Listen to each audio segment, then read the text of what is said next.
Alright, I had an extra minute, so decided I'm gonna throw these headers on real quick. Do a quick little how-to. That's where that's gonna go. So for this, these are 14 mils, and then you got 3 little 10 mils right here, right there, one underneath. That's for the heat shield, so you got to pull that off to get to these 14s. Same thing on the other side. So I'm gonna go ahead and do that real quick. All right, got the header off. So luckily for me, most of these came out with the studs. But if they don't all come out, you've got to pull those, which is going to be this guy right here. It's not focusing. But yeah, you got to pull these studs also. Already got these loosened up, but just gonna take them out like that. Then we could throw the new one on.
Alright, both sides are on.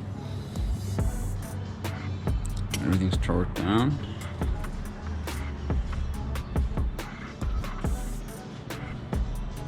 Not sure if I want to throw the crossover pipe on yet, or the down pipe.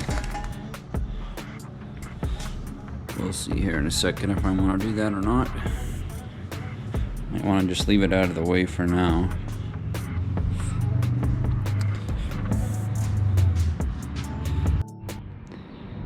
Alright, so this is about 2 weeks later. Finally got everything buttoned up. None of this fit correctly. This was a pain in the ass to get it all done. This pipe had to be heated up and bent to fit in the right spot. This pipe had to be heated up and bent. This brake line right here had to be replaced. It was a hard line, and it was sitting way too close to that. It was almost touching it. So I had to go get a custom line made so I can reroute it. We had clearance issues here against the frame. We had clearance issues with this pipe and this pipe. All of the hardware was too short. I had to go get longer versions of all of it. I mean, this thing wasn't even sticking out straight. It was coming out at an angle like this. It's still not perfectly straight, but yeah, I would not recommend this exhaust. It was a pain in the ass. If you don't have the cab off, this is going to be a mission to get this on. This is the JBA.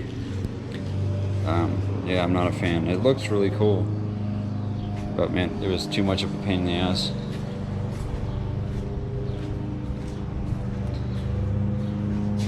Yep, that's it.